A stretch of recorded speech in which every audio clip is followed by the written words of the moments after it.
Hello, I'm Darren Magee, and today's question has been asked many times and it's been asked in many different ways.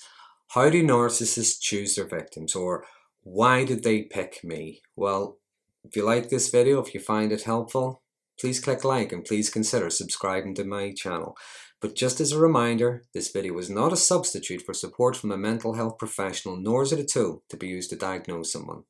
So firstly, when I'm talking about narcissism, I'm not talking about someone who can be difficult, someone who could be obstinate or selfish once in a while. I think if we're honest, we can all be a little bit like that once in a while. I'm referring to something that is pathological. It is long-term, it is pervasive, it is persistent. And the common characteristics of narcissism include being very disagreeable. There's the need for attention, there's a need for admiration, there's a lack of empathy, and there's being either resistant or sensitive to criticism. So how do they choose people? How do they choose their victims? Well, first of all, I'd like to dispel a myth. There seems to be a myth that narcissists can zero in on the most sensitive, caring, compassionate people. It's almost like they're a shark able to smell blood from a mile away. Well, no, they are not clairvoyant. It is not a superpower. When they're looking for someone who is sensitive and empathic, I think they're looking for a particular role. For example, in a workplace situation. Now, it's not that, again, they have this built-in radar. What they would be doing with maybe everybody in the workplace, they will be doing little jokes with jags, unkind humour, boundaries will be getting crossed, there'll be unreasonable expectations. The one person who doesn't stand up for themselves, the one person who maybe just wants a quiet life, the one person who doesn't answer back, that's the person they target to be bullied. Because if they're the type of people that they're only interested in, kind, sensitive, empathic people, when it comes to choosing a partner, how many people watching this video, or how many people do you know who have been in a long-term narcissistic abusive relationship? When you first met, you were confident, you were ambitious, you felt good about yourself, you felt good about the things that you could do, you had a pretty good idea of how you wanted the future to look. All of that was eroded over time, a little piece at a time, till maybe 2 years, 3 years, 10 years later, all that confidence is gone. You have someone who's second guessing themselves, someone who's going round in circles in their own head, constantly vigilant for the next explosion, the next threat. So they don't necessarily want someone who is caring and sensitive, and certainly that's a bonus to them if they don't assert themselves. What the narcissist wants in a partner is pretty much anybody who's available, who's going to pay them attention. Anybody who is going to admire them, have sex with them, listen to their terrible tales of woe and tragedy and trauma. Someone who's going to be impressed by their compassion. Someone who's going to be impressed by their tales of bravado and daring do.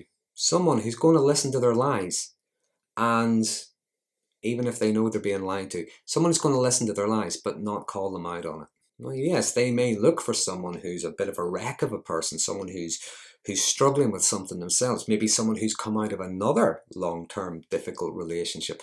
Some might look for someone like that, but more often than not with narcissism, remember, they are attracted to pretty much anyone who is of value to them.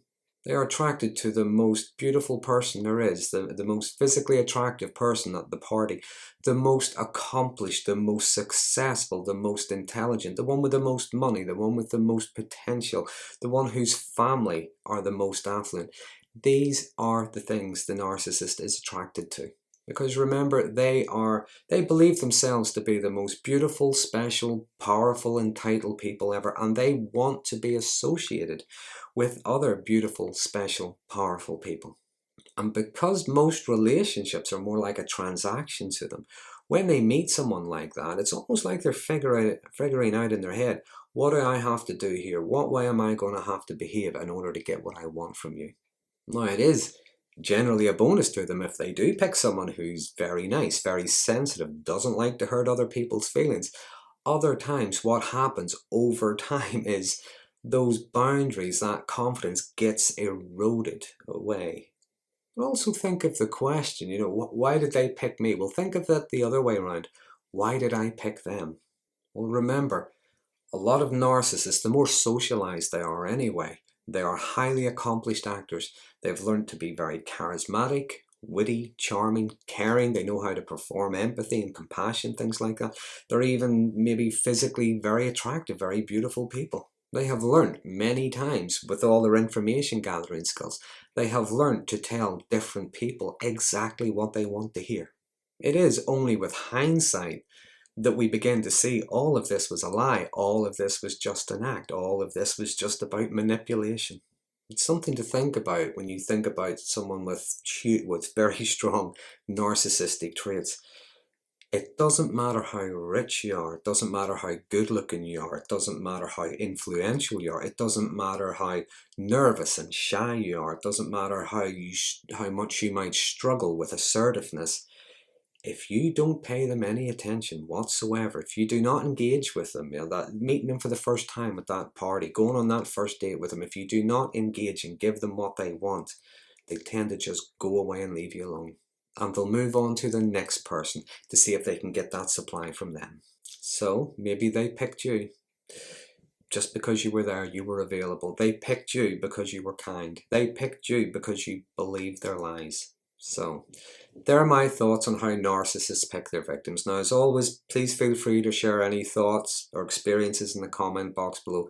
There have been some interesting discussions starting around these videos. And if you like this video, if you found it helpful, please consider subscribing to my channel for future updates on mental health related topics. And until next time, thanks for watching.